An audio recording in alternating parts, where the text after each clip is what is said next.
Hello दोस्तों, खुद वो बदलाव बनिए जो आप इस दुनिया में देखना चाहते हैं। वेलकम टू लेट्स रिक्रिएट, जहां हम आपके हर छोटे से छोटे कॉन्सेप्ट को क्रिएट करेंगे एक अलग अंदाज में। तो टुडेज अवर रिक्रिएशन इज सवालों पर चर्चा। जैसा कि आपको पता है, हमारी मैं हिमाचल हूँ सीरीज स्टार्ट थी। उसमें हमने क्या देखा? सफ़र हिमाचल प्रदेश का, कहाँ से कहाँ तक?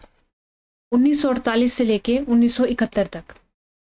हमने देखा कि कैसे आज का हिमाचल, जो आज हिमाचल का ज्योग्राफिकल एरिया है, उतना वो कैसे बना और कैसे एडमिनिस्ट्रेटिवली वो 1948 से लेके 1971 तक चेंज हुआ। और इससे पिछले लेक्चर में हमने pre HPAS pre, allied pre, नायब तहसीलदार प्री, जिस टाइप के क्वेश्चन आते हैं वो डिस्कस किए थे। इस सफ़र में से कौन कौन से क्वेश्चन आ सकते हैं, तो आज हम देखेंगे कि जब प्री के बाद हमारा कौन सा पेपर होता है, मेंस का, कि मेंस में इससे कैसे सवाल आते हैं और उन्हें हम कैसे सॉल्व कर सकते हैं। तो चलिए शुरू करते हैं अपनी चर्चा को। देखिए ये कहाँ पर है, ये जो हमने पढ़ा, क्या पढ़ा हमने? सफ़र 1948 से लेके 1971 तक का। तो मतलब ये हमारे कहीं सिलेबस में दिया गया होगा। तो मेंस का जो GS2 है, उसकी जो यूनिट 1 है, यूनिट 1 की भी सब यूनिट 3, उसमें क्या लिखा हुआ है? Reorganisation and politics of statehood. ये हमारे को हिमाचल प्रदेश के सिलेबस में ये पढ़ना होता है। किस में लिखा गया है? ये HPAS में। ठीक है, और कहाँ लिखा गया है? और लिखा गया है ये history, geography, socio economic development of Himachal Pradesh. तो ये किस में लिखा गया है? अलाइड सर्विसेज में और नायब तहसीलदार के सिलेबस में, उनके मेंस के सिलेबस में लिखा गया है। तो हमें इसीलिए ये हमने ये पढ़ा, क्योंकि इसमें क्या है, नायब तहसीलदार और अलाइड में क्या लिखा गया है? History, geography and socio economic development of Himachal Pradesh. तो इसमें ये भी आता है। ठीक है, तो चलिए अब देखते हैं हमारे पास इससे कौन कौन से सवाल बनते हैं। 1948 से लेके 1971 तक के सफर में कौन कौन से हमारे मेंस के लिए सवाल बनते हैं। तो सवाल नंबर 1 क्या है? Trace the journey of Himachal Pradesh till its complete statehood, या Himachal Pradesh journey from becoming chief commissioner province to full flash state, या describe Himachal Pradesh journey to become democratic state. ये हमारे पास मेंस के प्रीवियस ईयर क्वेश्चन पेपर में से 3 क्वेश्चन पेपर है जो मिलते जुलते हैं, सेम है, लेकिन क्वेश्चन अलग अलग ढंग से लिखा गया है। ठीक है, तो बात है कि हमारे पास क्वेश्चन आते कितने कितने नंबर के हैं। देखिए टोटल क्वेश्चन होते हैं 1 से लेकर 15 तक। जो क्वेश्चन है वो आते हैं 4 मार्क्स के, और 4 मार्क्स में कितना लिखना होता है? 60 वर्ड। दूसरा आता है 16 से लेके 25 तक, वो होते हैं 8 मार्क्स के, उसमें लिखने होते हैं 120 वर्ड। फिर आते हैं 26 से लेके 28 तक, उसमें लिखने वो आता है 20 मार्क्स का, और उसमें लिखने होते हैं 400 वर्ड। देखिए चर्चा तो कर दी, लेकिन हमारे पास वर्ड लिमिट है। अगर कोई 4 नंबर का क्वेश्चन आएगा उसमें 60 ही वर्ड लिखने हैं, 8 नंबर का आएगा उसमें 120 वर्ड लिखने हैं, और कोई 20 नंबर का आएगा उसमें 400 वर्ड लिखने हैं।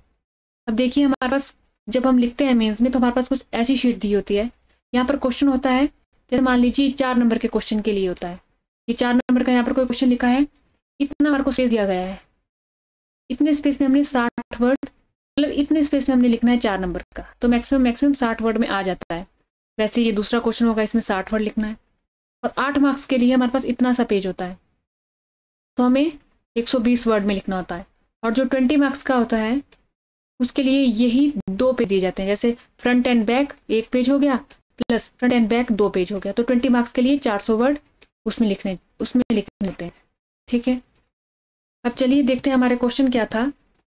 Himachal Pradesh journey from becoming chief commissioner province to full flash state. Question था chief commissioner province to full flash state, ये सवाल पूछा गया था हमसे। ठीक है, अब इसमें कौन कौन से एरिया कवर होंगे? देखिए हम क्या लिख सकते हैं इसमें। सबसे पहले हम लिख सकते हैं इसमें चीफ कमिश्नर प्रोविंस ने हम 1948 में, सबसे पहले तो ये पॉइंट आ जाएगा। फिर दूसरा आता है part C state. Part C state बन गए थे। अब उसके बाद लिख सकते हैं हम ये इसमें लिख सकते हैं कि 1954 में इसमें बिलासपुर ऐड हो चुका था। फिर तीसरा आता है हमारे पास, तीसरा कौन सा आ जाता है, फैजल अली कमीशन आया था। फैजल अली की रिकमेंडेशन पे क्या बना था, फिर हम यूटी बन गए थे 1956 में। इस कमीशन का नाम लिखना भी बहुत जरूरी है इसमें। अब उसके बाद आ जाता है हमारे पास 1956 में हम क्या बन गए, यूटी बन गए। लेकिन साथ ही साथ हमारी क्या छीन गई थी, स्टेट लेजिस्लेटिव असेंबली। इसकी जगह क्या आई थी, टेरिटोरियल काउंसिल। तो उसका जिक्र होना भी जरूरी है। फिर चौथा पॉइंट हम लिख सकते हैं कि अशोक सेन कमेटी, उसने क्या किया था, SLA को वापस वो किया था, मतलब रिस्टोर कर दिया था। फिर 5 पॉइंट आ सकता है 1956 तक पहुंचे हम। फिर हम लिख सकते हैं कि 1966 में क्या हुआ था, कौन से कमीशन आए थे, Hukum Singh commission plus Shah commission. इसके अकॉर्डिंग क्या हुआ था, जो पंजाब की हिल स्टेट है वो हिमाचल को मिल गई थी। ये पॉइंट आ सकता है। ये आ गया हमारा। फिर छठा आ जाता है कि पार्लियामेंट ने क्या किया, फिर 18 दिसंबर 1970 को हिमाचल प्रदेश स्टेटहुड एक्ट पास कर दिया। और उसी के तहत 25 जनवरी 1971 को क्या बन गए, फुल फ्लेज्ड स्टेट बन गए। और लास्ट में हम लिख सकते हैं कि 1972 में क्या हुआ था, डिस्ट्रिक्ट रीऑर्गेनाइजेशन हुआ था, जिसके तहत कांगड़ा से 2 डिस्ट्रिक्ट और शिमला या महासू से उनको अलग किया गया था। तो इस तरीके से क्या होगी, ये हमारी जर्नी तय होगी, कहां से कहां तक, 1948 से लेके 1971 तक। चीफ कमिश्नर प्रोविंस से लेके फुल फ्लेज्ड स्टेट बनने तक।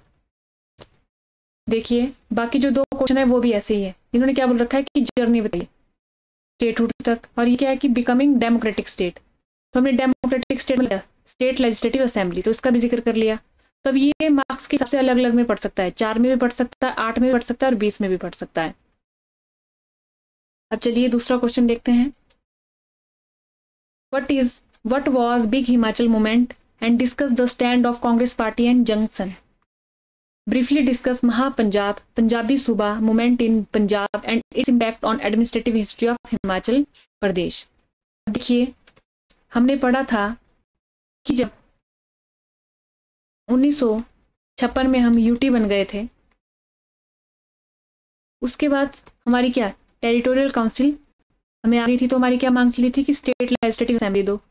स्टेट लेजिस्लेटिव असेंबली भी हमारे को मिल गई हो अशोक सेन के रिकमेंडेशन पर, ठीक है, ये मिल गई थी हमें।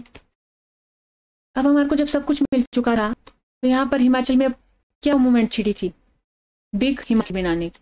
क्या बनाना है, वो बनाओगी बिग हिमाचल, ये मूवमेंट छिड़ी थी। तो बिग हिमाचल क्या है, बिग हिमाचल में आता है जो उस वक्त का हिमाचल था वो तो था ही, मतलब कौन कौन थे उसमें, उसमें थे हमारे जो 4 सबसे पहले थी, चंबा, मंडी, महासू, सिरमौर, ये तो था ही था। पर साथ में क्या मांग रहे थे, ये बिलासपुर भी उस वक्त हमारे पास था, किन्नौर, ये तो थे ही। लेकिन पंजाब की हिल स्टेट को भी हिमाचल का पार्ट बनाओ, तो क्या ये बिग हिमाचल, ये होगा बिग हिमाचल की उस वक्त का हिमाचल प्लस पंजाब की हिल स्टेट, ये बिग हिमाचल हो गया।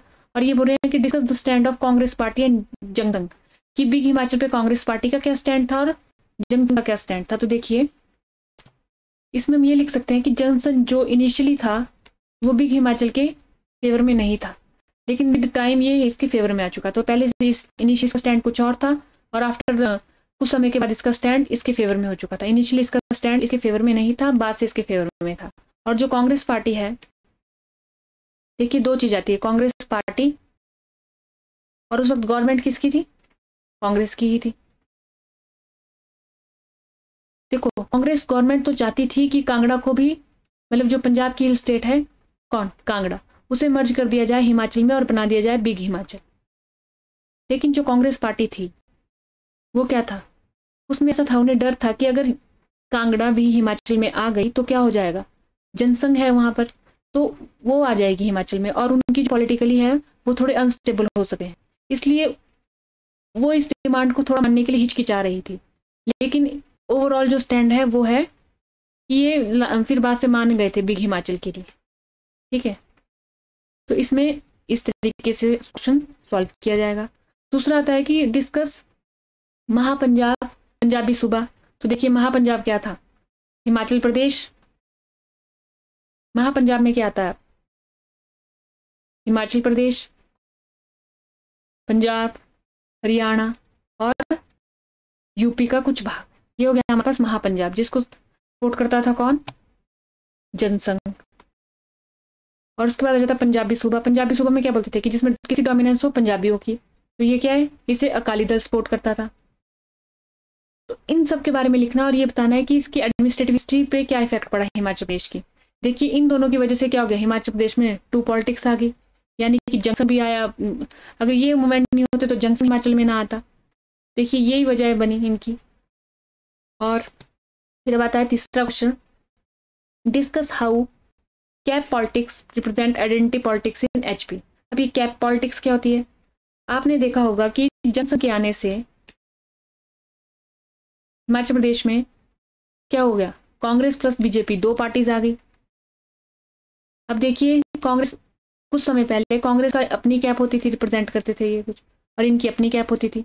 तो क्या होता था पहले, जब ये रीजन में जाते थे, इनके किसी रीजन में जाते तो अपनी रंग की कैप पहनते थे, जैसे रेड एंड ग्रीन कैप, शायद रेड एंड ग्रीन कैप।